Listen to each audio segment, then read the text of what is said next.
Welcome to the Compile Podcast, a show where two programmers talk about anything and everything. My name is Nick, I'm the main host of this podcast. This week we are going to talk about something very time specific as well, about staying at home, because lots of people are being grounded because of the coronavirus and what we can do in the period when we're at home to stay fit and not get uh, bogged down in the couch. So joining me today again is our good friend Yuekun. How you doing? I'm good. Thanks for having me again. Yeah, it's been a while since we've had a recording. So the recording that everybody was listening last week, actually we recorded it last summer, so it's like in August. So it has been Well, but for the audiences, it's only been a week, right? So yeah, they're having me. great. How have we been? We haven't had time to catch up for a while. Well, to be fair, is kind of boring right now because I came back to China late January, and I literally came back 2 days before the country was shut down. So you know 2 days of amazing home time, and then go straight into a state of emergency. Yeah. Everyone is going crazy. There's nobody in the streets anymore. Everyone's wearing face masks, blah blah blah. The whole deal. Mm-hmm. But I felt like, yeah, I'm kind of just getting used to it now. And to be fair, I don't feel weird if I don't go out the house for a day Mm-hmm. or maybe 2 days. Mm-hmm. That might not be great, but hey, what Mm-hmm. can you do? Just to give a bit more context, you actually went home, I think, yeah, as you said, late January, back to Beijing, where the Chinese lockdown started soon afterwards. I would say like a couple of days Yeah, after. yeah. The Chinese lockdown started on 23rd of January, I think. Yeah. So we were recording this Wednesday, the 25th of March, right now in the Yes. UK, where this lockdown just started. So so yeah, it's been okay. To everyone who's staying in the UK, just be safe. Stay at home and literally don't go. I was blown away last weekend when I saw photos of people swarming in Richmond Park, and I was like, come on, stay at home, man. Yeah, it's a bit crazy. I have some friends in other countries as well. There was one of my friends from my bachelor days. She posted me, a couple of pictures of news reports in Indonesia because that's where she lives. And it's crazy because the government announced, oh, people should start practicing social distancing, and so many people took it so literally. Mm. They just went to rural areas, Oh, or they just take like family vacations to the beach, and they claim to be social distancing, quote unquote distancing, because they're away from the city. It was just bogus because that's on the funny. picture it was like hundreds and thousands of people lying on the beach together. There was barely any distance between all those people there. Yeah, Yeah. but on the plus side, I think it might still be pretty tough in Beijing, but I heard from the rest of the country it's becoming, people are starting to come out. It's not as severe of a concern as it was, 3 months ago. Is that right? Yeah, definitely. I feel like probably Beijing is, I would say, the most airtight city right now in Mm. the whole country. Well, A, because it is the capital, so everything to protect the capital, right? But also, it is a very big port city where a lot of aircrafts are landing, Mm. coming and going every single day. And as you know, the airports are not shut, so that means a lot of Chinese people from overseas coming back to the country, and the first place they land is Beijing. Mm. And that poses a huge, huge risk because the hospitals can't be overpopulated overnight. Yeah, yeah. Tell me about it. Like, if you live in the UK and have experience with the NHS, you probably know. And Yeah, uh, I mean, NHS is definitely having a very hard time right now, I can imagine. yeah. Anyway, let's step up to a bit more of a positive note. So this week we are talking about something as an extension to what we discussed last week, where, you know, so last week what we try to say is, you should start getting into fitness and pay attention to your well-being, your physical well-being and your mental well-being. That being said, I realized lots of the because we recorded it in October, in August.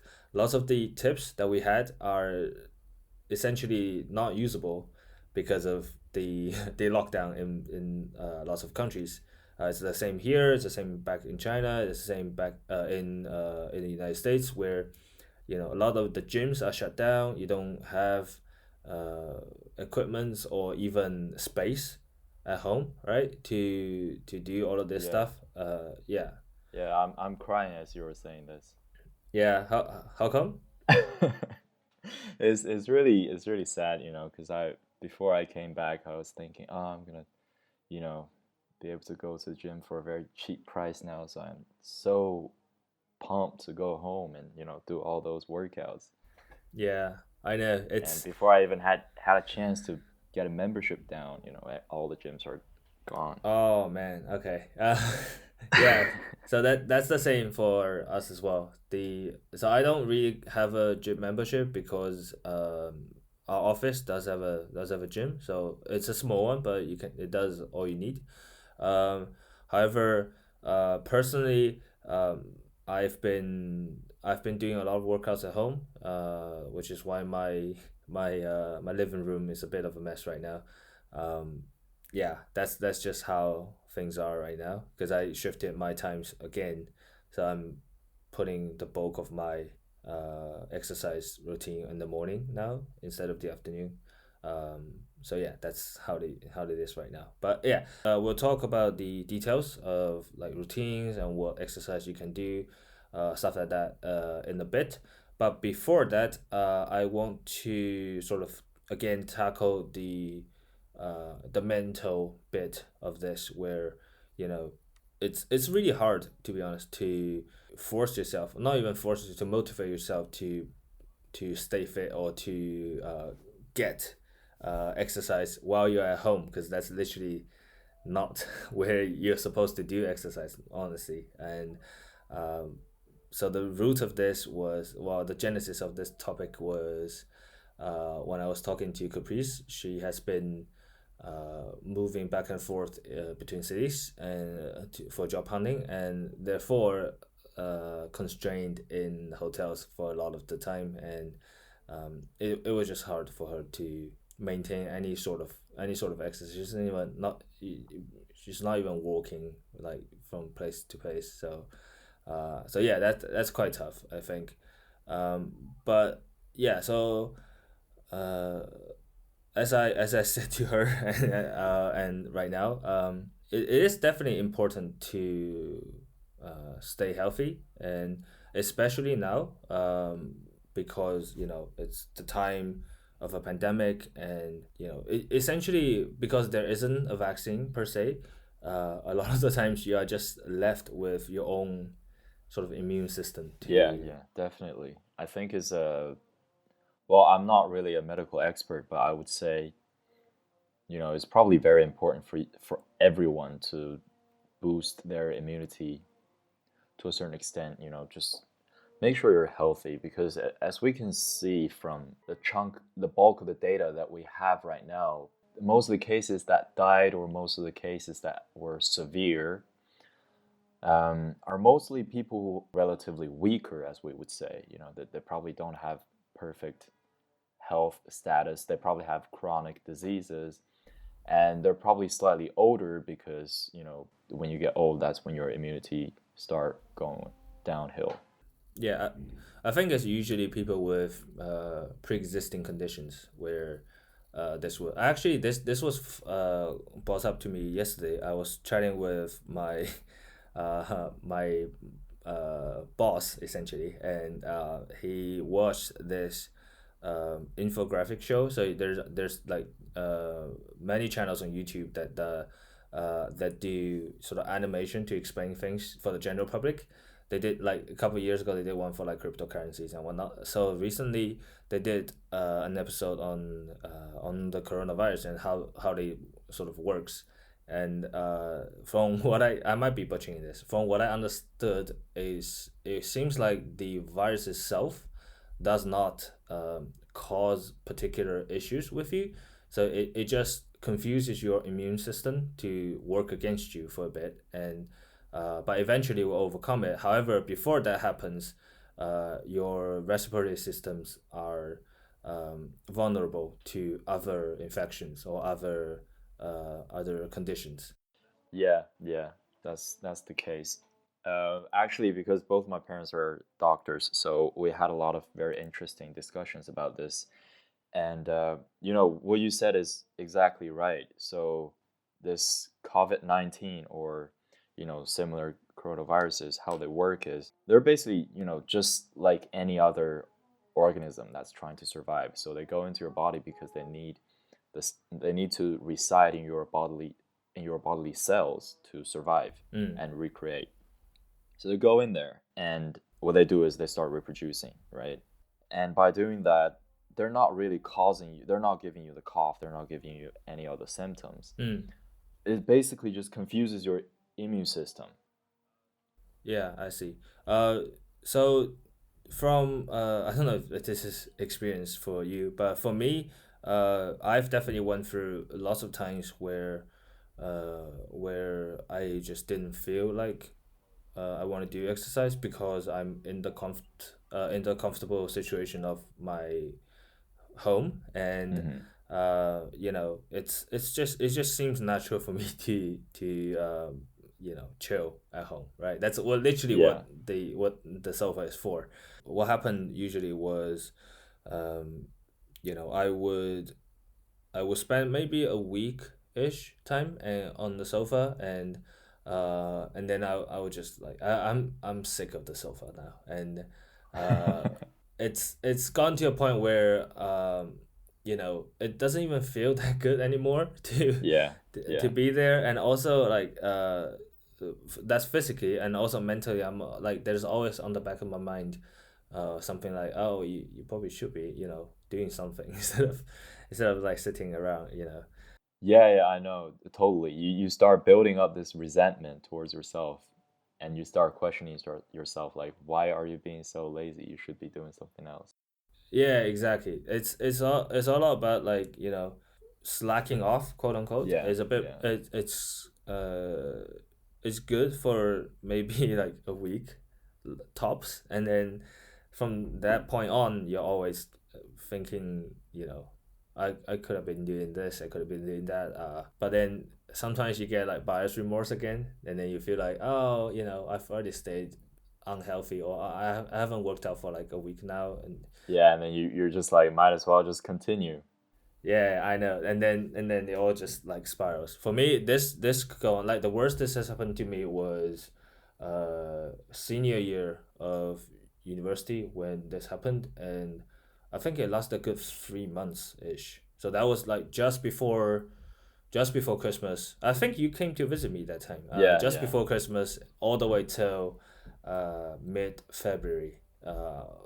When I when my captain at university, I play at the badminton club, and then my captain literally was like, "You have to like start working out again. Like we need you to play games," and so yeah, that's literally how that's sort of what happened, and so now even in the tough times where everybody is staying at home, and in the UK especially, you're not particularly allowed to go outside unless you're buying supplies.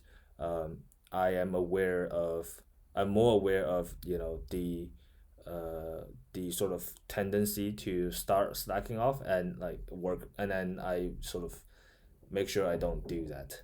Right? Does that make sense? Yeah, yeah, it definitely makes a lot of sense.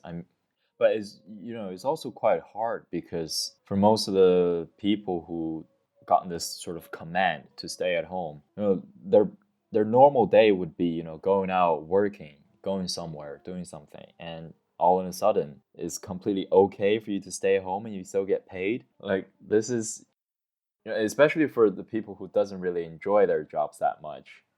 This is like heaven to them. So, it's so natural for them to just lay in their couches. Yeah, definitely. This happens with work as well. And actually, I'm planning for another episode about work specifically with with the quarantine with another friend. So yeah, this is a problem in both fronts and Yeah, both definitely. work and also for your personal health. Yeah, for sure. And I think, just the fact that if you're doing nothing all day and you're just, crunched up in a couch is not just bad for your sort of mental health. Obviously, we talked about the mental state, how you start feeling more and more negative. You start feeling negative because you realize you didn't do anything about your life. And then the worse you feel, the worse it gets. Mm. And eventually you just start giving up.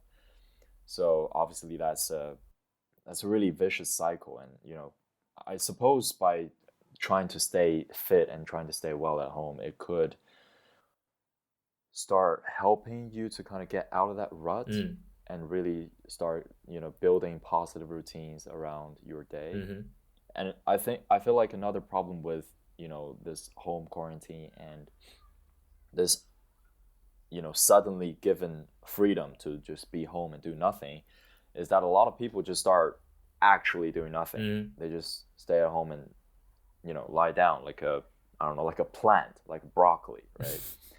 And I wouldn't put it what like they what that, they but end okay. up, well, what that ends up doing to you is, you start having a huge lack of activities compared to your normal level, and because of that, your appetite still won't change Mm-hmm. for a very short amount of time still. So you're still eating the same amount of food, but your activity rate reduces tremendously. So what end up happening is, you can put on a lot of extra weight Yeah. in the time of 2 3 days, or even, over a week. Yeah. That. And that's not good for you. That's really not good for you. And also, all of these posture, spinal issues might come up again because you're not doing anything. You're laying around. You're probably playing video games or watching YouTube, and you end up having, pain in your back, or, your neck start feeling iffy and all that stuff. That could Yeah. be problematic as well. You end up injuring yourself Mm-hmm. by doing nothing. Yeah, I want to go back to the point where uh, about like sort of ins and outs, because honestly, you can just think of it yourselves as, um, you can do the math, right? Mm. Normally you will be spending this much energy, uh, for like a day to day life. If you were going outside, you have to walk places, you have to like climb stairs and do whatever. Um, and versus now where you're staying at home mostly, where these activities have been sort of eliminated for you, um, then you suddenly have this gap of extra energy that you aren't spending. However, yeah, as you said, I actually have seen this in both directions where people eat about the same, or Mm-hmm. they eat very less, but they eat in a very unhealthy way. They just like stop eating. Yeah. For like a lot of people just like stop having meals, and they just reduce the number of meals they have um, per day, which is like I think insane. But okay, but yeah, in any case, whether you lower your intake through dieting or not, what happens still is a lot of the internal sort of I want to say like a lot of the muscles or a lot of the joints in your bodies aren't getting worked as they would have been, right? Yeah. Yeah. So yeah, and then if this continues for an extended period of time, especially if you have like in the same time also cultivated some sort of bad postures, then it becomes like a really bad situation, right? You're not being Yeah. worked, your joints are not being worked, they're being constantly put in a weird position, and um, and yeah, and like in a week's time or in 2 weeks time, you're gonna have like back pains and whatnot. yeah, I I've had this problem before in my life, so now I'm a bit more cautious with this. But yeah, I think that can really sneak up on you if you're not paying attention and not you know calling yourself out. Yeah, definitely. I can almost see like a significant rise in the chiropractic business, 2 weeks from now. I think a lot of people are Mm-hmm. gonna start making visits. Yeah, I think we pretty much hit all of this. Where you know having the fewer sort of expenditures for Hmm. of energy for you for the extended period of time. It just uh yeah, it sort of messes up your whole life. Like for me, for example, if I am not spending as much as I would and I'm eating the same, and some like by the end of the day I wouldn't be as tired as I should be, and because of that I wouldn't be able to sleep well, and then it sort of trickles into the second day, and goes on and on and on and on. So um yeah, like what sort of other problems have you seen with this kind of lifestyle change? I think that's pretty much it. Well, if I have to say one more thing, it's probably just the cultivation of lazy habits. A lot of people start slacking off because they treat this quarantine time as holiday. Mm. So by not doing anything, by just putting everything into a halt, what ends up happening is they probably need to readjust back into the normal working life when things start to pick back up again. So, Oh yeah, definitely. you Yeah. constantly shifting lifestyles is not really great. Yeah, definitely, definitely. I can already see myself, even now I can see myself, getting some uh time needing some time to adjust when everything starts again. Yeah, but and also I want to cover the point again about bad postures, and which leads up to injuries, as we've been discussing throughout episodes. You actually have I mean, you don't have any chronic injuries on yourself, but you've heard stories of people who do, right? Yes, yes, definitely. I spent half a year before working at a gym, and it's really funny because you would expect people working at the gym to be super super healthy, but actually the general manager of the gym, she's a power lifter herself as well, and she does a lot of weight training and all sorts of different exercises. Very active person, but she sits at the front desk for about 8 9 hours a day, and I remember 2 weeks into my job, she told me, she was like, I have to go to a chiropractor or a physiotherapist the other day because I couldn't get out of bed. My back was killing me when I woke up, and it turns out it was because she was sitting down all this time, and she had a I think she was probably hunching her back forward. It comes very naturally to everyone. So she was doing that, and as time kind of goes on, it became a larger and larger issue. So, it could happen to literally anyone. That's what I'm trying to say. Even to the most careful people, it could happen. So, for those uh, people listening, for those audiences that doesn't usually take so much care of their body, it could really sneak up on them. Yeah, definitely. Yeah, I think no matter how sort of active you are before this, you need to sort of maintain you basically need to maintain the amount of of energy that you would have spent if the quarantine isn't there, right? And in the comfort of your of home is especially difficult, and both both mentally and realistically speaking, it's also like hard to sort out all the details. But the point of the last 20 minutes ish is still trying to us trying to convince you that this is something that you absolutely need to consider and make plans for. Yes, yes, you absolutely need to stay active even when you're staying home 24/7. It's so important. Hmm. And we are going to get to a bit more practical part of this. And this, I think, we will be the first people to do it. And you actually did something very incredible to me, where when you came back and you saw the situation with, staying at home and not getting enough exercise, not getting enough movement in your body for both you and your families, and then you did something incredible where wrote a plan, right? You wrote a Yeah. you wrote a 3 page PDF document which has some stuff, and we're actually gonna project them into the screens like right now. Let's. I want to spend some time to literally just walk through this because it's really useful, and I think you've went through all the troubles of creating it. So, why don't you sort of take us through the your exercise because you have it in sort of 3 sections, right?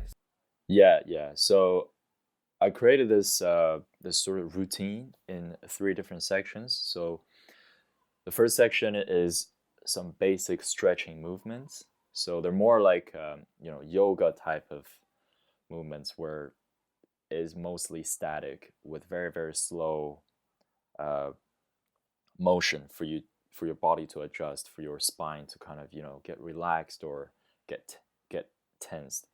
And the other two sections are essentially full body exercises, but very much beginner level full body exercises because I initially designed this whole thing for my parents. They are in their 50s now and they don't really, I mean, they're active in a way that they're really, really good at walking. They take excruciatingly long walks on the weekends. I did that once with them just last week and it was insane. I mean, I passed out the moment when I came back home and I slept from I think it was 4 p.m. all the way to 6 a.m. the next day. So it wasn't they're hardcore, almost like hikers in a way. Yeah. But in terms of how in terms of actually toning their muscles, in terms of actually activating their um, activating the small muscle tissues in their backs, which is the primary focus of this Mm-hmm. program. They're not really doing that much. So I designed this to help them. That's my goal. And I then realized, after you contact me for this podcast, I then realized this could actually be very beneficial for a lot of people who are not really doing much exercises or haven't or those who haven't done a lot of exercises before. This could be a great place to get started Yeah, exactly. because it's not like I'm throwing you into the gym and making you do crazy, NFL football style training. I'm actually, you know, making you start from scratch, but also with baby steps.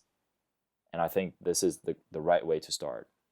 Yeah, I think all of these are super beginners friendly, and literally does not matter how sort of what your fitness level is right now, and you can always get into Yeah. them. And honestly, from what I see, at least for the stretches, all you need is sort of a mat, and if you don't have it, you can just like use a few towels, and Just do it on the floor if you don't have a mat. Yeah. that's literally how I did. Like in freshman year, in university, I didn't have a yoga mat. I don't have the space for a yoga mat, so I just put like two two towers back to back, and then it sort of became one. Yeah. Oh, there are all kinds of ways to improvise. If you really want to do something at home, Yeah, you can definitely do it. definitely. I want to sort of literally go through some of these exercises. So for the stretching movements I see here, I really sort of focusing on uh, getting how should I say, it's more towards the back, right? As you said, it's a lot about like moving, Yes, yes, yes. stretching your upper back, lower back, and making sure your there's no tightness. Yeah, yeah, definitely. So, the reason why I selected these three stretching movements, as you can see, the first one is Cobra stretch. Um, is actually a easier version of Cobra push-ups.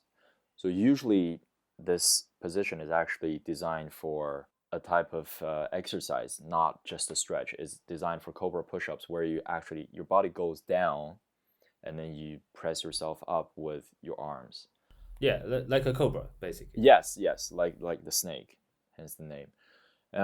But the reason why I did it for the stretch is because, well, a lot of people don't necessarily have the strength in their arms, especially just on their triceps, to actually push their body upwards.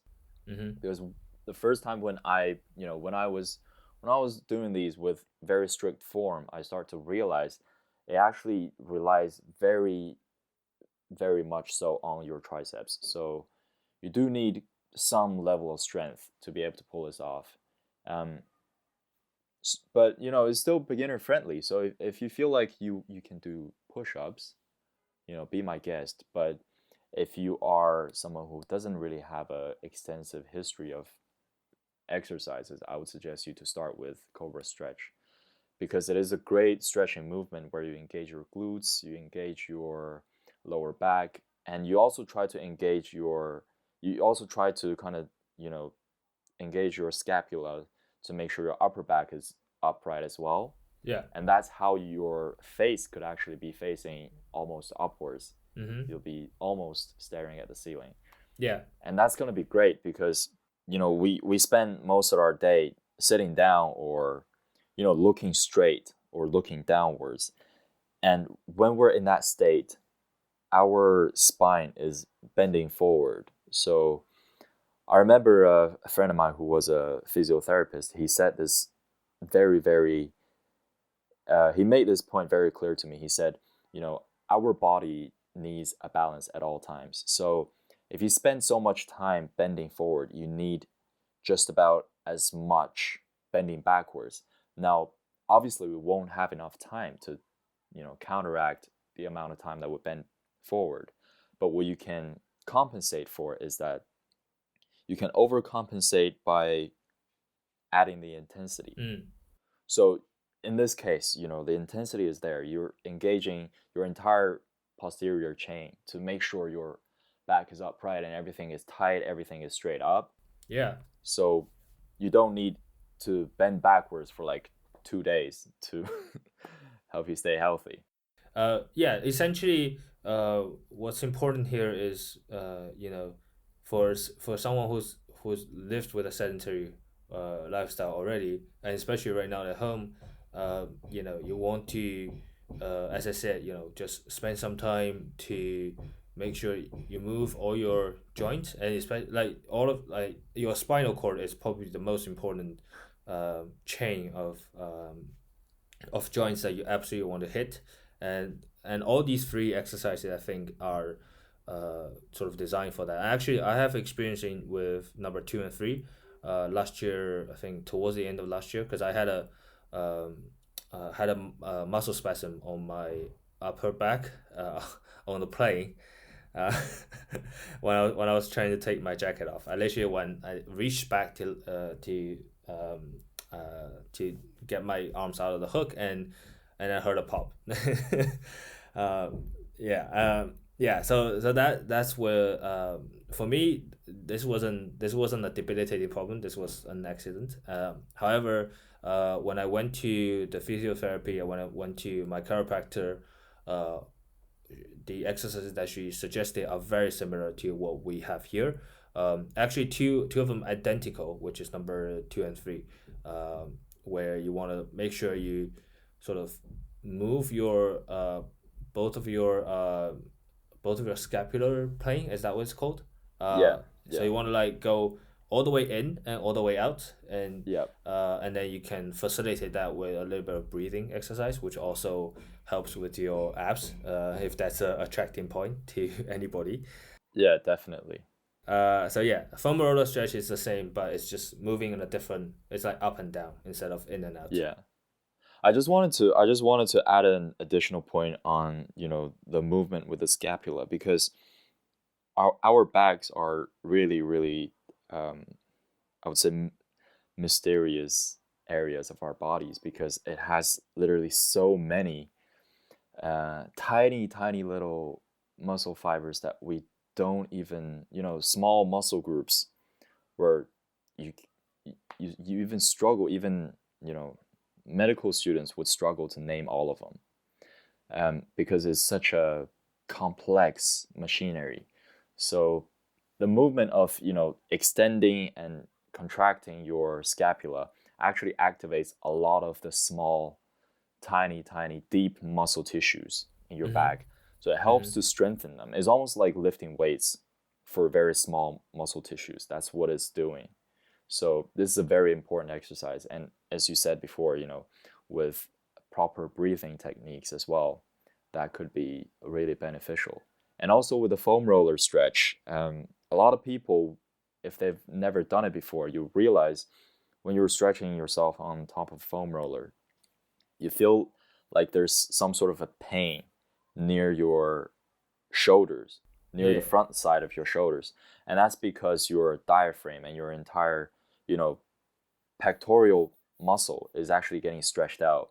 Mm-hmm. Um, and that's a good sign. Although you don't want to go crazy with it, you don't want to actually stretch it all the way until your pegs are Yeah. tear. But what I'm trying to say is, you know, the pain is natural and is completely normal, because that is a sign of how that's a sign of how little you actually stretch yourself. Mm-hmm.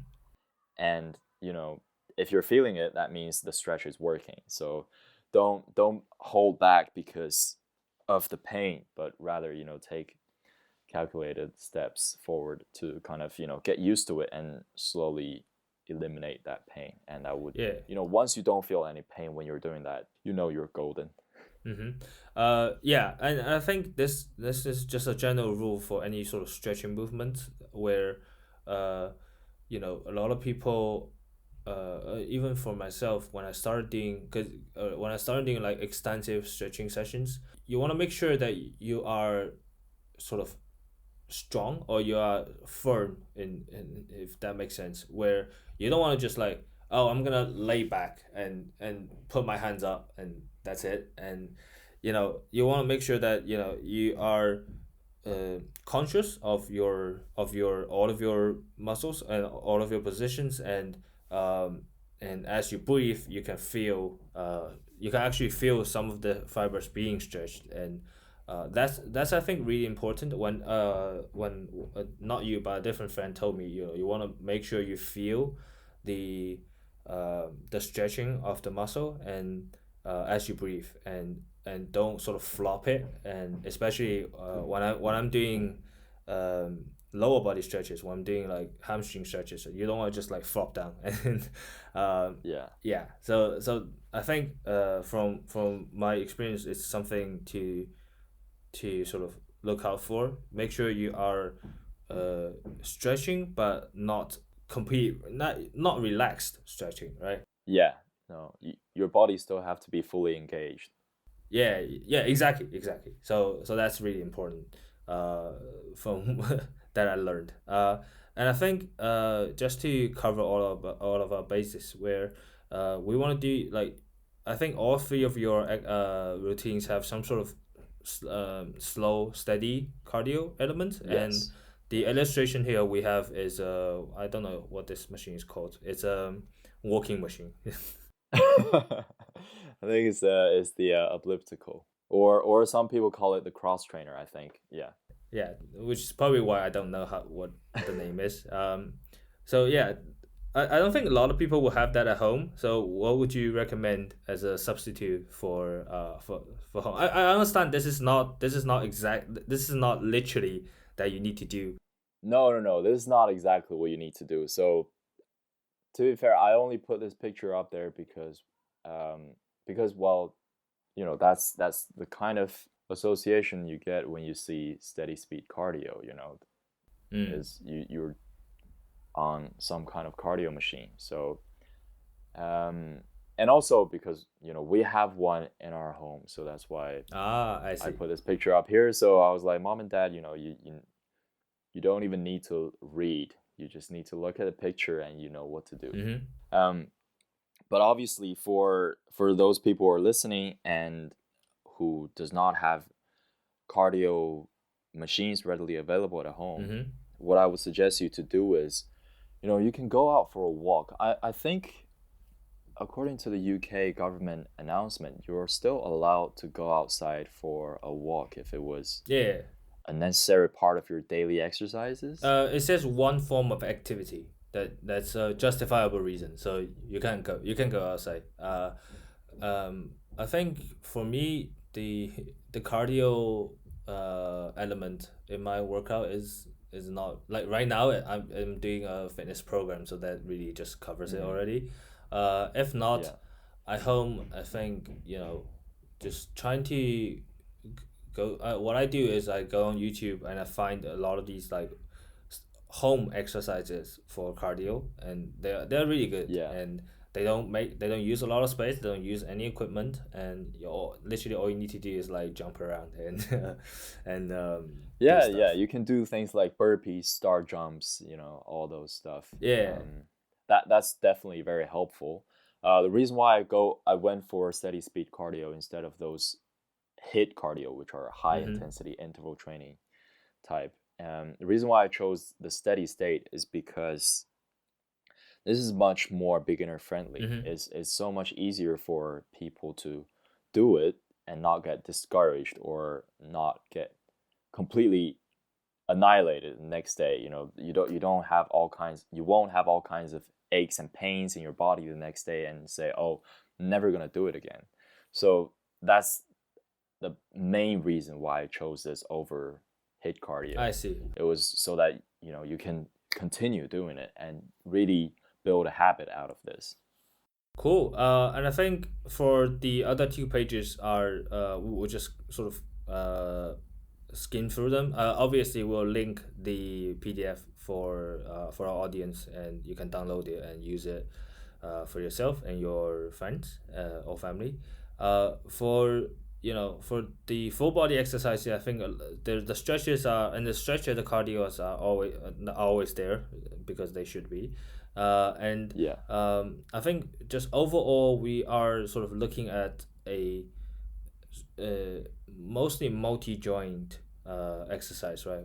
So multi-joint basically means you have to use more than one muscle group to perform the exercise, which means you can reap benefits for multiple muscle groups and multiple parts of your body at the same time, right? Yeah. So the reason why I kind of chose um, these exercises that will recruit a whole set of muscle groups instead of just one or two very isolated muscle tissues is because, well, it's very difficult to actually isolate certain muscle groups when you're doing body weight exercises. That's just how our body is set up, right?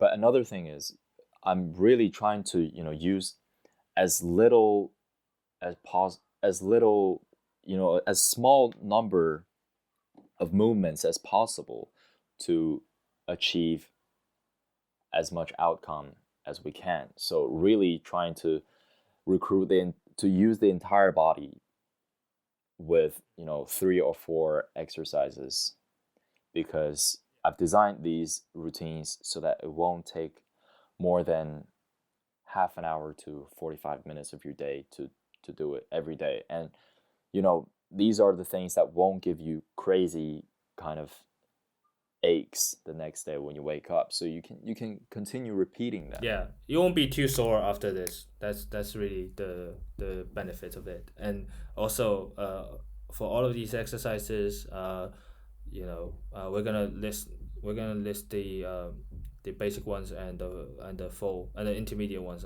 You don't really need a lot of space for this. like a corridor would do basically.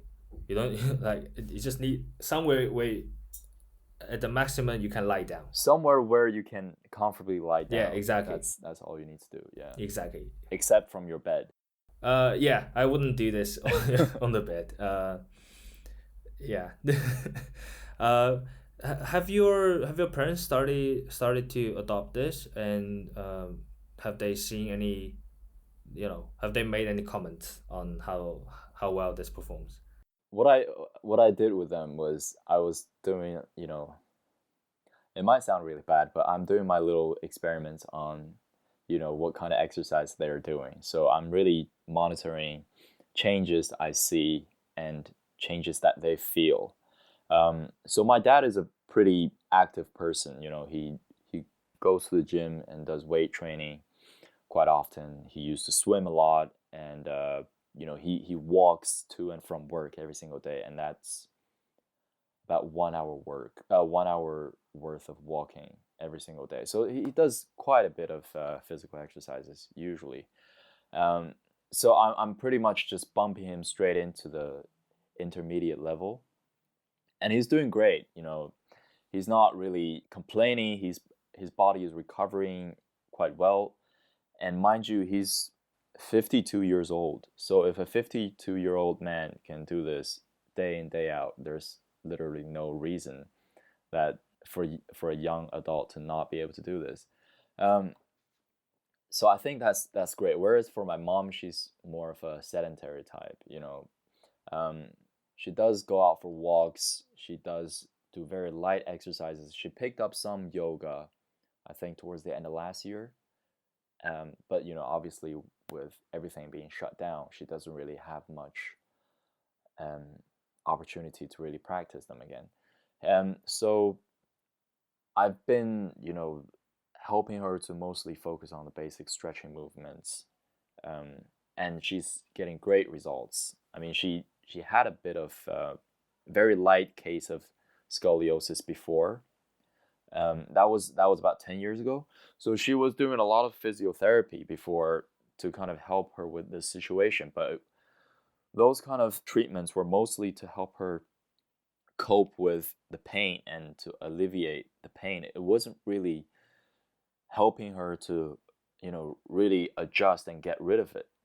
So what I'm trying to do now is help her slowly overcome these kind of chronic pains. It's not a severe case. So, for those people who are trying to use this program to cure their severe chronic pains, I suggest you to go to a real doctor, because I am not a doctor. I don't know anything.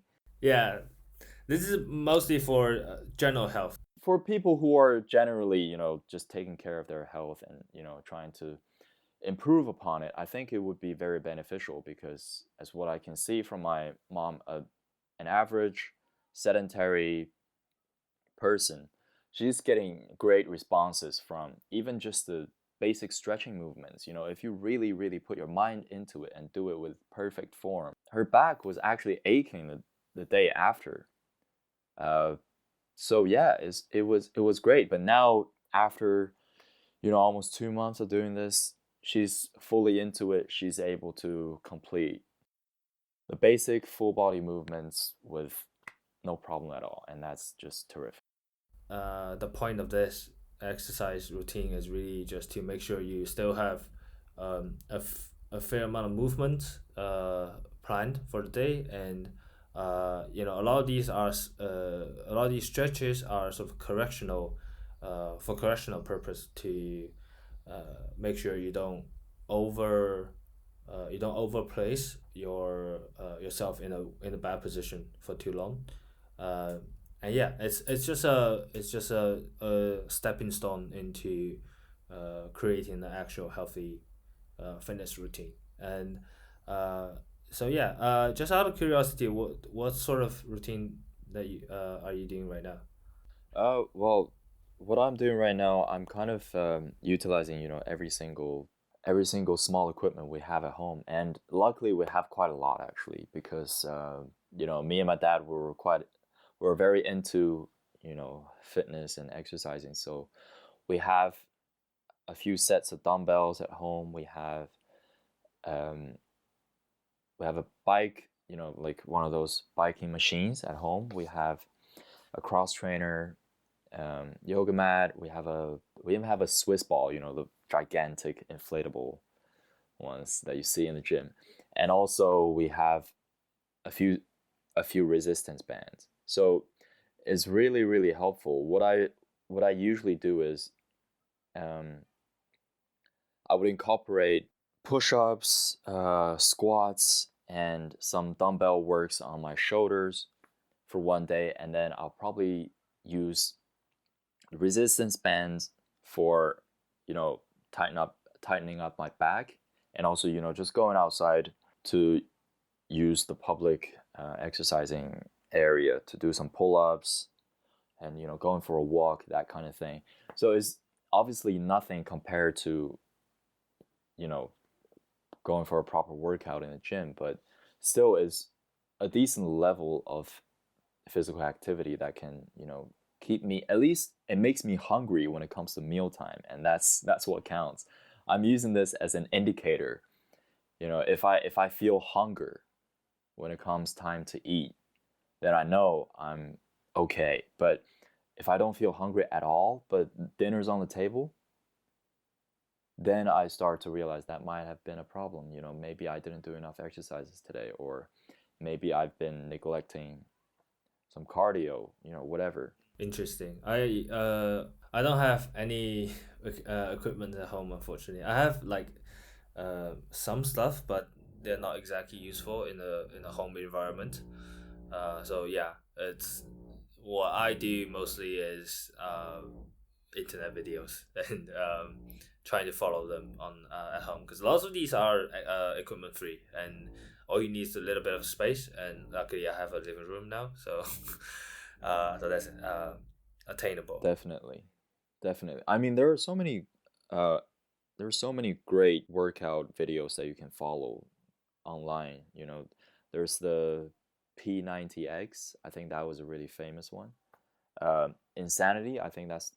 I believe that's the one that you're doing right now. Yeah, it's don't try this if you are a beginner. This like I'm just going into the second part, and it's Jesus Christ. It's every single day is a challenge. Like I've never got to the point where I haven't got to this point recently where after an exercise I'm having trouble like standing up. That's really good. That's really good. That means it's working. Yeah. Well, insanity is called insanity for a reason. I remember when I used to do it, it was just really, really painful. Really, really painful. Yeah, I'm fingers crossed. I'm like 3 weeks away from finishing it, so I'm gonna go strong and try. I'm quite surprised you still have the strength to record this podcast, really. Oh, this is it's funny. It's very funny because this is what usually this time right now in the morning is usually when I do my insanity workout. So Okay, okay. So you still haven't done yours today. yeah, today I'm gonna do it in the afternoon, like 4 or 5 ish, and it's gonna suck. And Wow, I really hope you enjoyed that. yeah, yeah. I mean, the other thing I want to say is exercising at home alone can be difficult, and making sure you're having support is a good tip that I think is useful. So either through like communities, through online communities, or if you actually have a friend with you, or If you actually have a friend. no, no, well, I haven't finished. If you actually have a friend who's doing it with you, then Oh, right, then it right, makes right, sense right, right. to Because that sounded really sad when you first said it. So. yeah. So yeah, having a buddy to work out with you, it's very useful. I actually learned this very late into my fitness career, quote unquote. Where actually having someone else to work out with you is tremendously boosting for yourself. And you know you actually, like, I find this amazing where when I'm working out with someone on weights, I'm lifting like about like a 10% You more lift in than so much more. yeah, about like a Yeah. 10% or 20% more than I would have done. It's just that you have that extra safety in you where, if I'm not gonna bench press this much, there's like a pair of hands that's gonna take it away from me, so that I don't Yeah. like hurt myself. So, yeah, stuff like that, and also having someone else doing this with you is just an extra accountability, and it makes the both of you want to keep up and not slack off really. Definitely. Yeah. Yeah. It definitely works because that's actually the case in my home, really. My parents are doing it together every single day. So I think the fact that they're doing these exercises together help them to remind each other, okay, I'm doing it, so you should do it. It's that kind of thing. It really keeps them on track. It really helps them to not fall off. Yeah, exactly. So yeah, I think that's all the tips that we have for a home workout. Yeah, it's nice to have you. And do you have any last words for for our audience about sort of keeping fit? Yeah, so I just wanted to say, well, first of all, Nick, thank you for having me again. It's always a pleasure to do these podcasts with you. It's really interesting talking about all these different topics. And, for those people who are listening, if you have any questions regarding this particular program, or you just have any fitness or health related questions in general, feel free to leave a comment on YouTube, or contact or find me on Instagram. If I can answer those, I'll try my best. I'm not a healthcare professional, or a fitness trainer, but I'm really passionate about this, and I've been doing this for a while, so I'll try my best to answer your questions, and we can help each other out. Yeah, great. Yeah, that's really just the sentiment of it. Just even when we are at home, it's important to make sure that you are still maintaining your physical health, and yeah, just be connected to people. And I think yeah, cool. So that's this week's episode. Leave any comments and any thoughts that you have on the episode, on what we've discussed, anything that you disagree with, anything that we left over that we should probably cover. I'm happy to do a follow-up topic a little bit later. I just want to double check with our publishing schedule, because I think I'm vehemently posting this on Instagram and other social platforms, and still lots of people are not getting this bit. So usually we publish Saturday morning UK time, London time at 11 a.m. I actually do a YouTube premiere there, so I'm gonna like sit in front of the computer and watch the episode with you guys, and happy to answer any questions via the live chat if you have any, or happy to interact with anybody. And in addition to YouTube, the episode is now live on iTunes, Google Podcast, and Spotify. So find us there. Search for the Compile Podcast, and you should be able to find me. Usually, I link all my podcast at the end of my YouTube video, so you should be able to find me there as well. Cool. Thank you again for coming on to the show, and we will see you next week. Thank you. Bye. Bye.